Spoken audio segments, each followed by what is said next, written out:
Now let's take it to the next step. Let's actually look at some questions involving these solutions, but converting them. So even though we have the percent strength, we may not always want to administer a full 100 milliliters of a solution, right?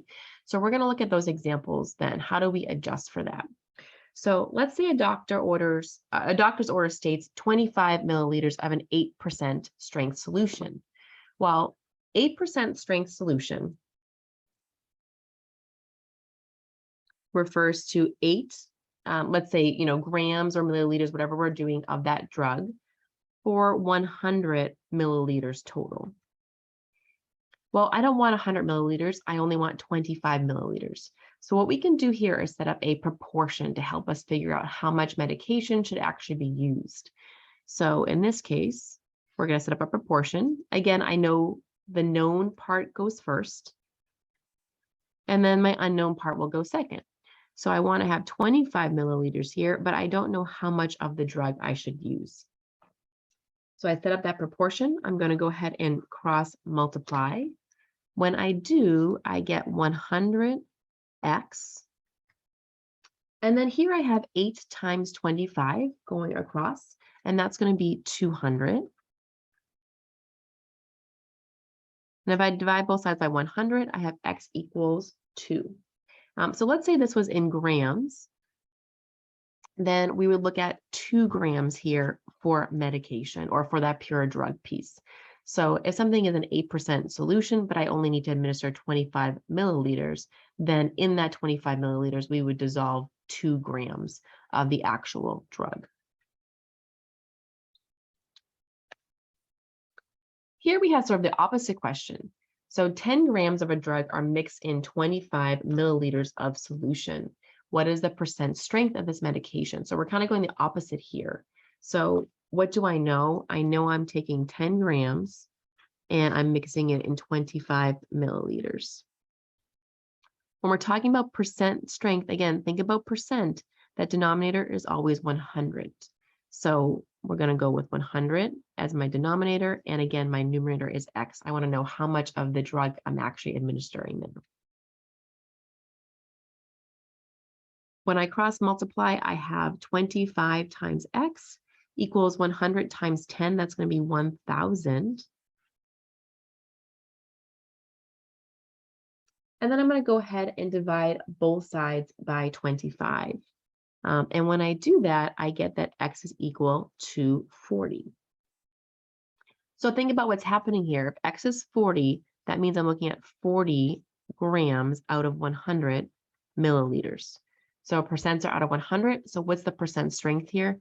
The percent strength here would be 40%. So that's a very high percent strength.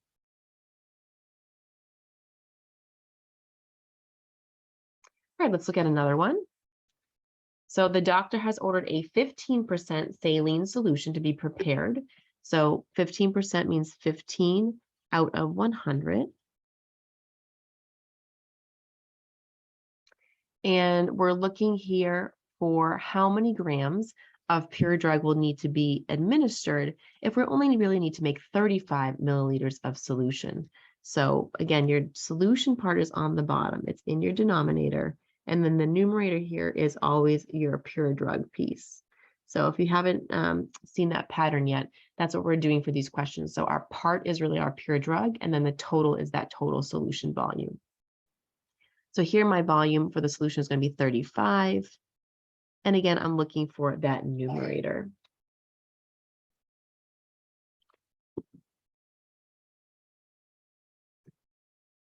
All right, we go ahead and cross multiply. I end up with 100x equals. Now 15 times 35 is going to give me, let's see, 525. And then I divide both sides by 100.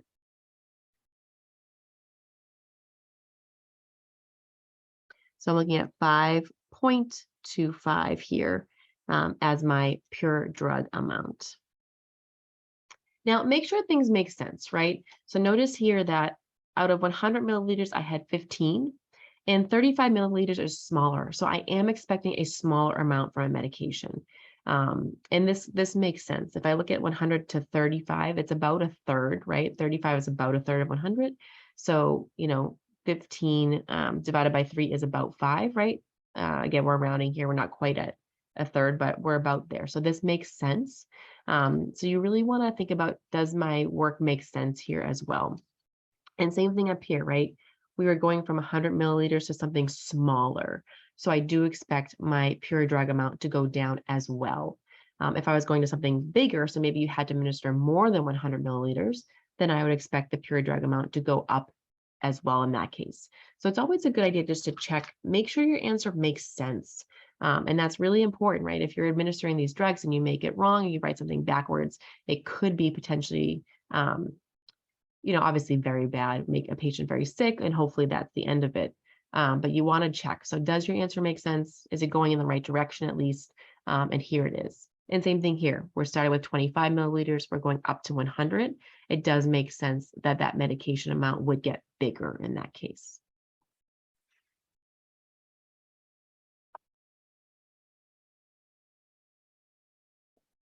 Let's look at one last example here.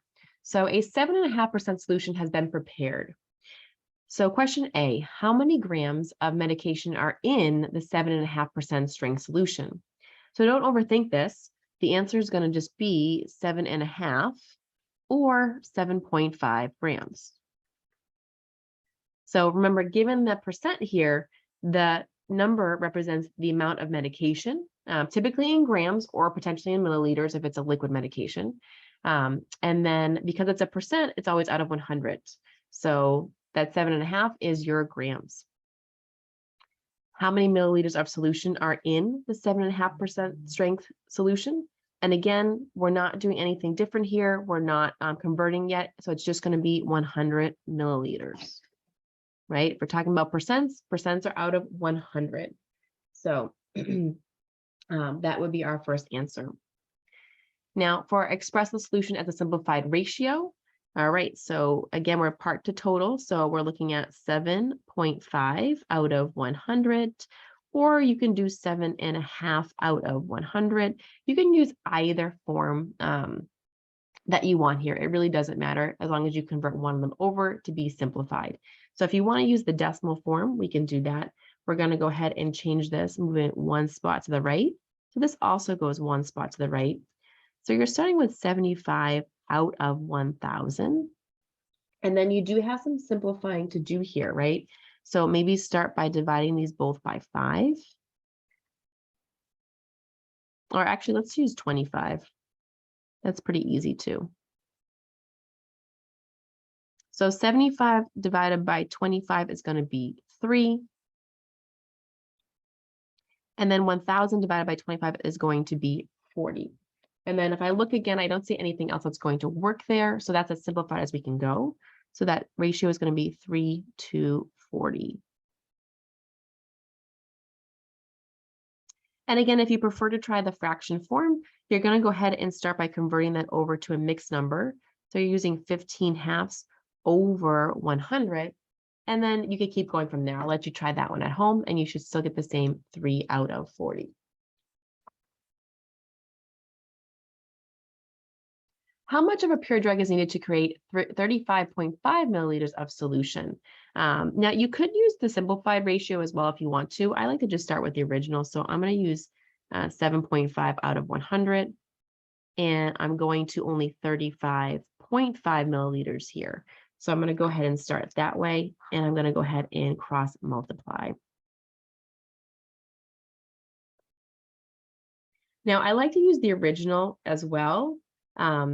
Because when you're doing that here, you end up with 100x, and dividing by 100 is really easy. You can just move the decimal point if you want, or you can do it on your calculator. That's fine too. And I have 266.25 when I multiply this way. I divide both sides by 100, and I have x is equal to 2.6625. And this asks us to round to one decimal place, so to the nearest tenth. So this is my nearest tenth, but the next number is big, so it's going to bump up to 7. So approximately 2.7 grams. Now, the next question is actually the same thing. It's just worded a little bit differently. So I wanted to bring this one in too. So let's say you have 60 milliliters of solution. How many grams of pure drug is needed to keep that 7.5% strength?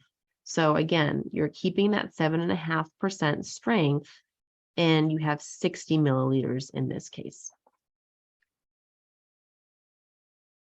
So it's actually the same type of problem. It just worded a little bit differently, but we're using the same setup here. Now, when I multiply, I get 450 in this case. Divide both sides by 100, and x equals 4.5. And again, we're looking for the drug here, which they told us was in grams. So our answer would be in grams.